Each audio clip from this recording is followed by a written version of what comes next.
salaamaaleykum ñu ngi ci lendemain de finale de Coupe du Sénégal de football ren nag 2015 lendemain de finale de Coupe du Sénégal de football infailliblement daf lay dugal Casamance le Casa Sport s'aligne en junior et en senior et en fille Coupe du Sénégal UCAS de Sédhiou s'aligne chez les cadets.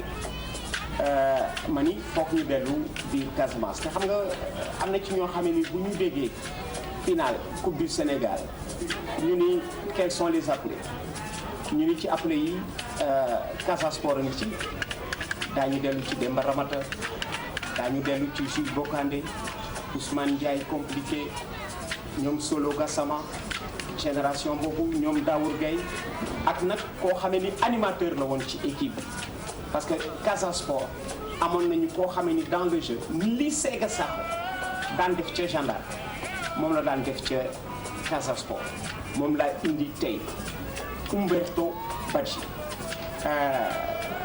mos na am ku ma ni lay jow tu aimes bien Umberto ma ni que non c'est son pseudonyme qui est Swinga c'est le pseudonyme de Umberto qui est Swinga rien que soo ko tuddee dafay mel naka da ngay way Umberto Badji mu nekkoon nag ci Casa Sport bu bare doole boobu nga xam ne ni dafa ñëw en 79 et en 80 ànd ak ñoom tey ñu yaay Ousmane Ndiaye compliqué teg leen ñaari finale Coupe du Sénégal man ngeen xamoon ak bu léegi bi du benn ci cheveux bu touffu mi ñoom ngeen ko ci baar sam bopp bi ma ko gisaatee dama nekk tuuti muy ngay xam ni maa ngi koy jéem a xamee ko muy moom Umberto Badji laa leen indi Umberto ma bàyyi la nga nuyu famille bi nekk en Casamance peut-être depuis finale 80 ah Casa Sport gendarme dellu si ci finale bi nga xam ne ñu tey jii moo dajale waat toute la Casamance à Dakar ak ñi ma tudd ñu dañuy ñëw finale si Umberto Badji. voilà maa ngi lay remercier ci invitation bi. jërëjëf. di remercier waa TFM di nuyu président bi ak employé yëpp di rafetlu seen liggéey parce que li ngeen di def nii ça nous replonge 30 ans en arrière et c'est important tey su amee démb tam dafa am et puis quand on se rappelle que il y a 30 ans Umberto faisait partie de l'équipe du Casa Sport qui a gagné la Coupe du Sénégal en 79. Oui. Ça fait plaisir. Ça fait plaisir. loolu mooy wan ni yéen fàttewu leen démb quoi. Donc di leen ñaanal liggéey bu ngeen def nii yàlla na ci yàlla def barke. donc su ma jógee si loolu maa ngi nuyu waa Ziguinchor yëpp. sama famille à Boucotte donc sama xarit yëpp mes anciens coéquipiers ensuite sama xarit yi nekk à la place de Diao. Mes frères et sœurs qui sont à Dakar ici aux HLM 5 particulièrement sama sœur Ndeye Badji maa leen di nuyu ñoom ñëpp quoi. Voilà alors moom mënoon naa organiser ci moom jeu concours parce que toute sa carrière sportive dañ ko doon wooyee pseudonyme man dama demoon ba ci feuille de marché su ma fa fekkee turam dama cee def carrément Umberto Badji su ma leen ñëw na mu tudd du bari ci yéen ñu ma ko wax du bari ci yéen ni ñu tudd ni ñu tudd Mamadou Lamine ñu koy wax Umberto bi moom fa la tur bi toppee. waaw tur bi moom c'est di ñu ko naan Njoleya ak Montero Diédhiou ñoo ma jox tur bi comme j'avais la barbe et Umberto doon joué noonu Paris Saint-Germain moom tam il avait la barbe moo tax ñu jox ma tur bi quoi finalement nag vraiment tur bi law et puis bon tur la boo xam ne ça dafa correspondre ak sama style de jeu. Voilà, donc vraiment. Voilà. nit yi tur boobu la ñu gën a xam que Lamine quoi. Voilà tur bi dafa correspondre effectivement ak style de jeu am newoon naa leen évoquer son nom dafa mel ne da ngay chanter Umberto boo dee Umberto nuru Umberto dans le jeu parce que c'était un joueur bu nga xam ne dafa soxla liberté bu équipe bi grippé collectivement ci action individuelle ni ko Sega Sakho daan defee capable na décanter la situation c'était le Sega Sakho du Casa Sport alors Casamance dellu si en finale soo déggee léegi seen doom yi parce que c'était il y a 30 ans kon léegi seen doom yi finale. effectivement. daf la delloo ci seen finale bu 79 80. ban souvenir nga am ci finale bu 79 bi contre Jaraaf et 80 contre Gendarme. waaw souvenir bu ma ci am mooy bànneex rek xanaa surtout en 79 on avait une très bonne équipe équipe boo xam ne dañu associé woon ay xale ak ay mag bon équipe bi mën naa wax ni on était d'abord une bande de copains parce que même en dehors des entraînements on était souvent ensemble soit kër capitaine bi Demba Ramata Ndiaye que je salue au passage ou bien kër Abdoulaye Gassama donc fa lañ doon toog di waxtaan en même temps ñuy waxtaan la façon dont bu ñuy aborder suñu match yi la façon dont bu ñuy footballer quoi donc il nous arrivait souvent ñun attaquants yi on était souvent en compagnie des milieux de terrain pour ñu mën a xam la façon nu ñuy comporter wu ci biir terrain donc en 79 on a rencontré le Jaraaf à l'époque c'était une très grande équipe du Jaraaf donc le Casa Sport n'était pas favori parce que équipe du Jaraaf boobu y avait les Mbaye bari woon na doole trop c'était la meilleure équipe du Sénégal d'ailleurs il y avait Mbaye Fall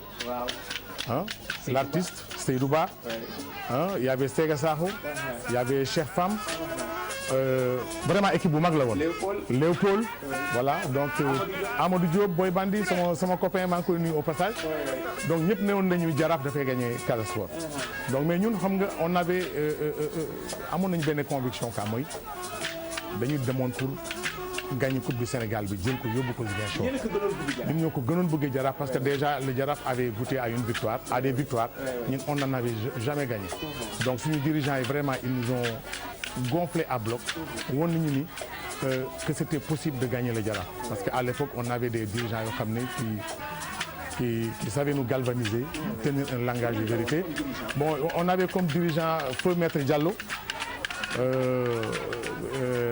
Matar Gueye Pape Biram Diakhaté Lamine Ngom donc ça c'était de grands dirigeants donc dañu gëm la ni ci ñun war nañu gagner mun a gagner coupe bi andi ko Ziguinchor malgré que Jaraaf vraiment c'était une bonne équipe et effectivement c'est ce qui s'est passé on est venu et on a joué sans complexe devant le Jaraaf les 15 premières minutes ont été difficiles certes parce que le Jaraaf nous a acculés mais petit à petit ñuy redressé wu ba ñu dem à la mi-temps 0-0 parce que les gens nous disaient Jaraaf si on peut tenir tête 15 minutes encaissé wu leen but rek il est possible de battre le Jaraaf sur que ñun on a réussi maintenir le score de 0-0 jusqu'à la mi-temps donc en deuxième mi-temps bu ñu ñëwee yàlla dimbali ñu on a eu deux actions ñu marqué ci ñaari but 26e ak 29e minute on a marqué waaye maa ngi jàpp temps bi parce que ça ce sont des moments inoubliables quand même.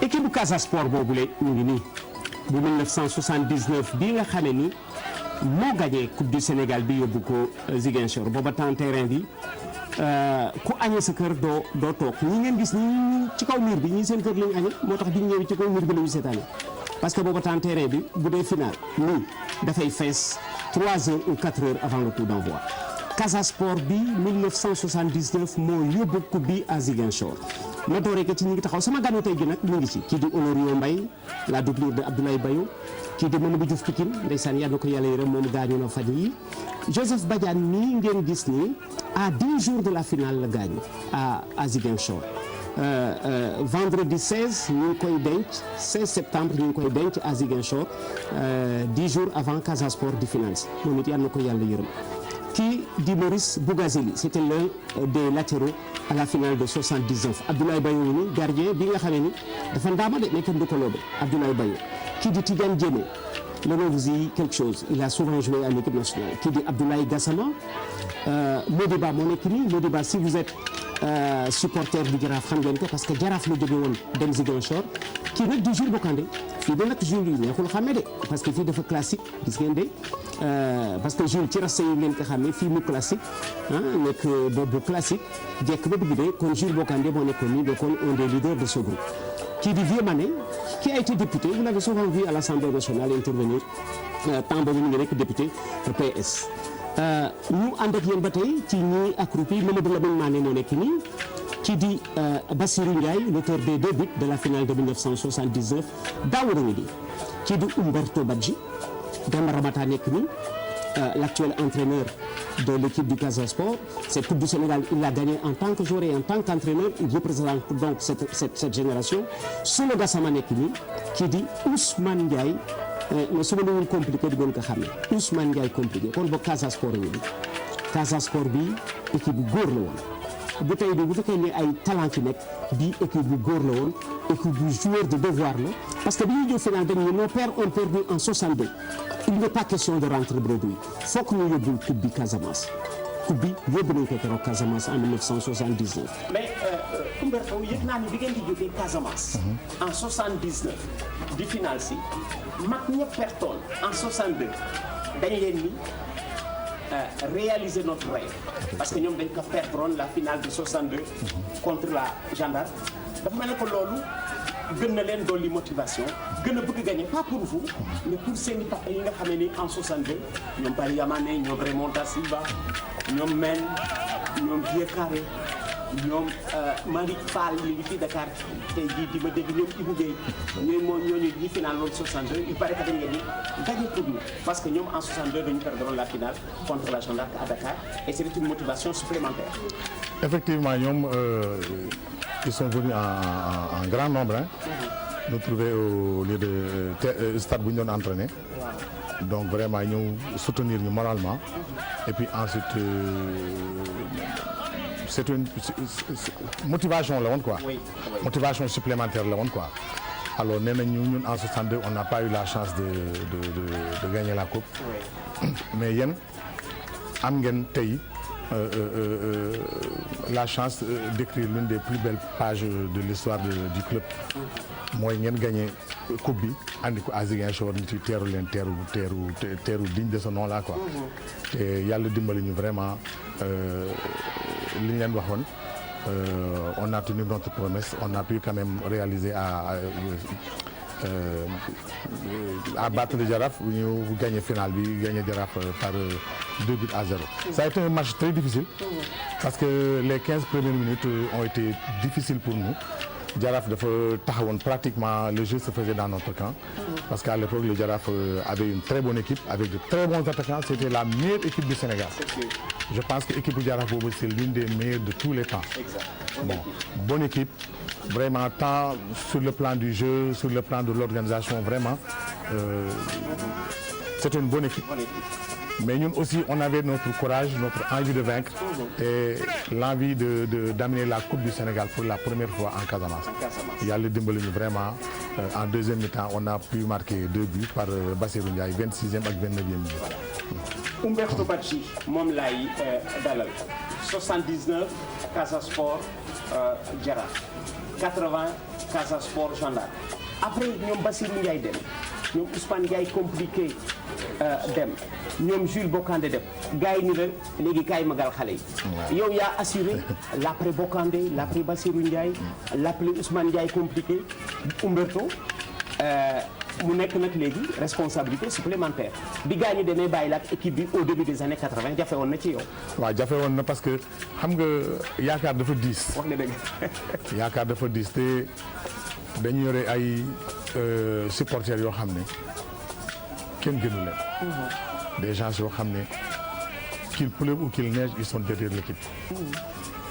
Donc équipe bi il arrive même il y a des supporters yoo xam ne bu case du jeu bu ñuy supporter dañuy jox terrain stade bi gannaaw. du ñu xam lu xew ci aire de jeu bi ci terrain bi. su match bi jeexee la ñuy laaj kan moo gagné. waaw xam nga ni ñooñu vraiment bëgg nañu équipe bi. oui oui. C'était pas facile il y a une nouvelle génération qui bu ñëw maak ñoom Tony Coly Pierre Kali. ñoom Tidiane Diémé. Sitafa Gassama. il y avait Abdourahmane Diallo. Badra Ndiaye. C'était une bonne équipe. Donc ñun ñoo assuré relève bi. kon donc Umberto Badji accroupi deuxième à partir de la droite léegi statut am dafa changé ndaxte ñi ko magoon ci équipe bi dem nañu ñoom Bassirou Ndiaye ñoom Ousmane Ndiaye compliqué ñoom Demba Ramata Ndiaye ñoom Jules Bocandé dem nañu ñu ni que nag yow yaa ngi fi ñëw depuis fin d'année 70 léegi yaay nekk leader du groupe jiital xale yi. kon moo jonkan ni Umberto deuxième à partir de la droite ci gauche am celui qui venait du Mbosset Kaolack Makodou Diop di Zico kon Umberto moo nekk noonu ci jonkan ci ballon bi di Badara Ndiaye ki ci droite am ndeysaan di ku gàtt fan moom tamit Pierre Kali génn na àddina ci droitu Pierre Kalidi Alain Bocandé cousin la ci Jules Bocandé joué na fi sax Jeanne d'Arc ba ni mu delloo Ziguinchor moom Alain Bocandé kii ci droitu Alain di Charles Pamy ñu taxaw donc sur la droite de l'écran il y a Kader qui était le gardien de but réserviste ci wetu Kader Abou Karer moo taxaw noonu gannaaw Abou Karer Tidiane Diémé qui venait en équipe nationale aux côtés de Roger Mendy et de Racine Kane. Mahou Diop moo nekk noonu ci gauche Tidiane Diop puis Keba Dianté après Keba Dianté Erasme Tendeng après Erasme Tendeng Ibrahima Gassama Fallou Ndaw moo taxaw noonu ci wetu gardien bi nag en maillot rouge di Mamadou Lamine Diallo kon ñu dellu si ci Umberto Badji mi nga xamee ni mu accroupi deuxième sur votre droite il est devenu leader léegi statut changé na parce que léegi dafa commencé magal xale yi il fera d'ailleurs 16 ans de carrière 78 dem na ba 94 àndaat ak beneen génération loolu moo di méritam moom Umberto Badji mi ñuy dalal tey jii ci ñëwandim kon ñu ngi nii ñi nga xam ne ñoo dem bàyyee ko équipe bi Bassirou Ndiaye sur votre gauche l'auteur des 2 buts de la finale de 79 ci wetam Jules Bocandé moom tamit jamono bi mënoon ngeen ko bañ a teel xàmme bu dee tey parce que fii xam nga dafa bàyyi bopp bi naturellement touffu rastawul woon waaye nag ku min Bocandé dana xam ni kii Bocandé la ba tey ndax kanamu gaynde gaa ngi nii ba léegi sax de mu nekk jeune joueur au Casa Sport encore en 1979 année bi ñu gagné coupe du Sénégal coupe bi d'ailleurs année bii la dugg en lice parce que bi ko précédé nekk fi 1961 ba 1978 moo doon genre ballon bi amee nopp yi tey nuru coupe de France 79 bi moo ñëw Casa Sport moom la yóbbu Ziguinchor mu doon première coupe du Sénégal Bassirou Ndiaye ak Jules Bocandé dem nañu léegi bàyyeeg équipe bi Umberto Badji mi ci plateau bi tey. Bon au départ c'était un peu difficile mais après au fur et à mesure que ñu jouons ensemble vraiment on a senti que ça c'est une équipe boo xam ne mënoon na def quelque chose sur le plan national. Alors tout ceci 30 ans après ñu dajewaat di ko waxtaan le Casa Sport revient en finale. Est-ce que gars yi dinañ leen di impliqué ci finale yi Umberto quand on leur dit 79 80 contre GIA ak Jaraaf ñi ñu aligné woon en finale 30 ans après seeni doom les anciens que vous êtes ñoom Bassirou ñoom Demba Ramata moom mu ngi toujours ci entraînement est-ce que yéen a ngi koy jàppale pour accompagner la jeune génération. waaw man de temps en temps dinaa koy woo téléphone pour encourager ko ou bien pour nu mu tudd joxe sama avis si benn problème ci lu ma gis quoi mais moom tam vraiment mu nekk koo xam ne c'est un grand meneur d'homme loo ko wax rek day déglu quoi. waaw Demba Ramata. waaw Demba Ramata. vraiment loo ko wax rek day déglu te xam naa ni souvent les gosses là ñu bëri xëy na peut-être xamuñu ma mais il arrivait à Demba Ramata souvent muy wax les attaquants là ñun par exemple quand on allait jouer. Il y a Umberto qui disait que su défense bi encaissé wul man damay dugal benn but ñu gagné. bu leen encaissé. bu leen encaissé man damay dugal benn but ñu gagné. oui donc boo yu bëri noonu lañ ma xam quoi explication yi Ramata doon joxe noonu quoi donc même si on est loin peut-être par la distance parce que maa ngi Dakar mais on est toujours prêt par le cœur. Très bien alors Umberto ñu nekk ci avec le Casa Sport qui est revenu en finale ban explication nga joxe Umberto.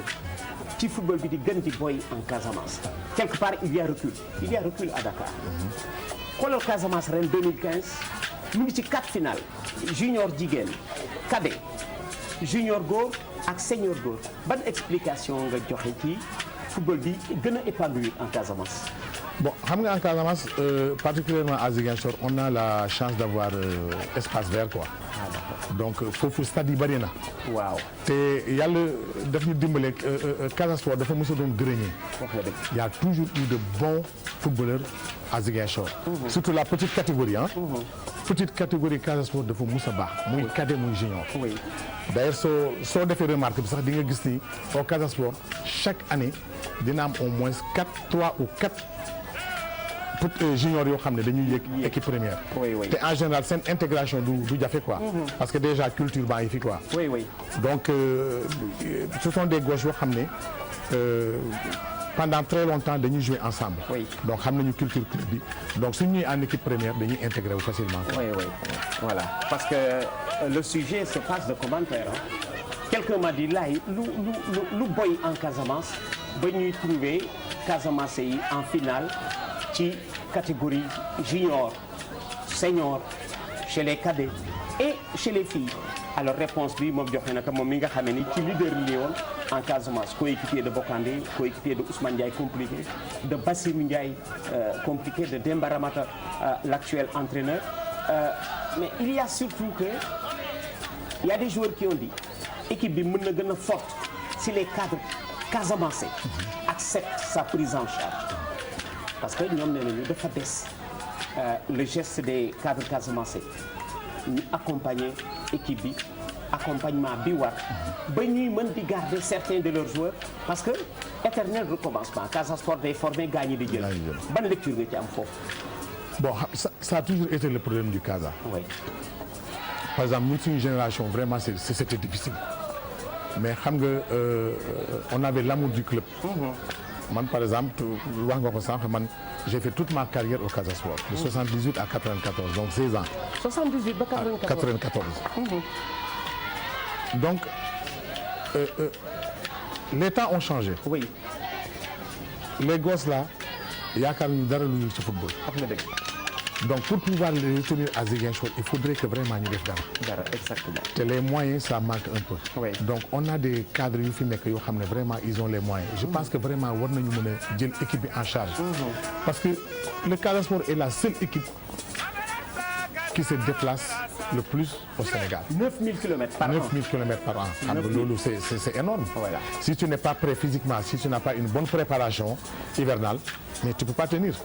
yéen nu ngeen daan gérer déplacement yi parce qu'il vous arrivait de jouer le dimanche à Ziguinchor le mercredi à Dakar war dellu Ziguinchor ou Saint-Louis samedi déplacement yi di ngeen ko daan gérer. déplacement yi ça se faisait dans des conditions extrêmement difficiles parce que ñun à l'époque on nous programme par exemple à Dakar le dimanche on quitte Ziguinchor par la route.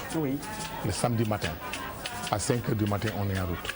on arrive à Dakar vers 16h 17h le lendemain on joue. on parcourt 454 kilomètres pour jouer le lendemain ce n'était pas facile. mais je pense que comme noo ko waxee les cadres Casamance war nañu trouver les voies et moyens bu ñuy mën a jël équipe bi en charge muy voyager en avion. année bi ngeen di ñëw avion la woon. waaw avion. en 79 ngeen di finale si. effectivement vous arrivez de quitter Ziguinchor le matin. waaw. finale jouer si à Dakar. reere Ziguinchor. parce que boobu vraiment y a les cadres yi ngay wax noonu ñoo jëloon en charge. donc dañuy quitter le jour du match. jouer ba pare rek. delluwaat à Ziguinchor. yëg naa sax match bu nga xam ne da ngeen atterrir Dakar. jël taxi dugal stade Demba Diop. effectivement donc moyens yi ñu ngi fi woon déplacement yi gars yi géré nañ ko woon quoi parce que voyager par la route def 454 kilomètres bëgg ñëw def résultat c'est pas facile. je pense que vraiment c'est l'occasion pour may lancer les cadres un appel aux cadres Casamance vraiment ñu dimbale Casa Sport parce que ñun amuñu lu dul Casa Sport. donc vraiment tey suñu dimbalee Casa Sport mu def ay résultats. ñoom seen ay doom la ñu dimbale seen ay jarbaat la ñu dimbale. loolu dafay tax vraiment sport bi suqali ko biir en Casamance quoi. wax nga dëgg fu Bokandé war a yëkkati kàddu wala Demba Ramata nga xam ne ni il est absorbé par le quotidien du club final bi Ousmane Ndiaye compliqué son frère Bassirou Ndiaye compliqué et cetera et cetera. ñooñu boo leen gisul c'est Umberto Bacci d'ailleurs ku leen woo saxtaan ji du Umberto ma nga fa parce que mattan li bu doon ñun bi ñu fay jógee au début des années 80 dañ ko ni équipe bango Umberto boo amoon appel pas seulement pour lu jëm ci le quotidien du Casa Sport mais pour refaire le sport en Casamance tey ji li la gën tenir ak 16 ans nga sol mayu Casa Sport di jàbbante diggante Ziguinchor Saint-Louis Dakar Kaolack Tamba tey ji synthèse bi nga am ci li war aider le football en Casamance pour peut-être réussir la percée internationale. Si sur le plan national la Casamance s'est imposée des na ñu dégg Casa Sport Coupe d'Afrique lan moo war pour Casamance briller en Afrique. Bon, tu sais xam nga football pour briller en Afrique il faut les moyens. Oui. Il faut les moyens loolu moom y a même pas à chercher de midi à 14 heures. Oui, oui. Les clubs qui ont réussi en Afrique ce sont des clubs yoo xam ne vraiment ils ont d'énormes moyens. Le tout puissant Mazembe wala nga dem si dëkku naar yi Al Ahli wala nu mu tudd Étoile sportive du Sahel. ñooñu vraiment ils ont d'énormes moyens. Oui, oui. C'est le moyen qui fait le sport. Exact. Donc man lu may demander cadre Casamance yi en Casamance pépinière la. waaw. Il y a de très bons footballeurs yoo xam ne qui ne demandent qu'à être soutenus. su ñu soutenir moi je suis persuadé que vraiment les résultats suivront. Très bien. looy tëjee Umberto Badji. Bon lu may gars yi gëj nañ la gis depuis 30 ans. tout à l'heure maa ngi naan leen na mu tudd xamal leen turam. waaw Mamadou Lamine Badji la tudd waaye Umberto la ñuy wax Umberto depuis Balabas Diallo man ci Balabas Diallo laa jëkk dégg Umberto Badji. Balabas li may dégg Umberto Badji sax maa ngi naan kooku day ñàkkul ni benn portugais. waaw benn portugais moo fa jaar bàyyi ko fa parce que consonance bi xam nga daf koy fàttali. alors Umberto Badji loo war tëjee te laajuma la ko. lu ma ci yokk mooy ñu jàppale suñu équipe nationale. équipe nationale. ñu jàppale Aliou Cissé. jërëjëf. xam nga Sénégal. lu suñu problème. union. wax dëgg. na xool yi nekk benn. jërëjëf Badji. je suis persuadé que xool yi suñu nekkee benn. rien ne pourra nous résister. exact. nañu bàyyi diversité xëccoo yi baaxul. Aliou Cissé moom la fi yàlla teg nañ ko jàppale. ñu accepté ni moom la fi yàlla teg ñu jàppale ko. wax nga dëgg. te suñ ko jàppale il est jeune il a de l'ambition. yaakaar naa ne mën na yóbbu Sénégal fu sori. wax nga dëgg. damay féliciter aussi le président de la fédération de football. Augustin Seck ak. Augustin Senghor ak.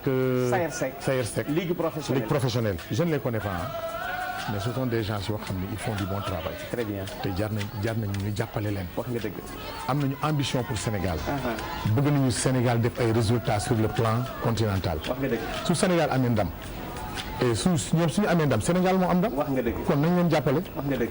donc lu may terminer mooy maa ngi nuyu sama famille yëpp sama soxna ak sama doom yi ñu ngi à Thiès. waaw mais surtout nag sama sët yi. donc Pape Moussa Gueye. waaw. moom la Lamine Gueye sama turandeur la mooy borom kër gi. Maam Diarra Gueye sama chéri bi. di nuyu aussi sama yeneen sët yu nekk fii Golf. Alioune Badara Ndiouk. Cheikh Ndiouk ak Ndiaye.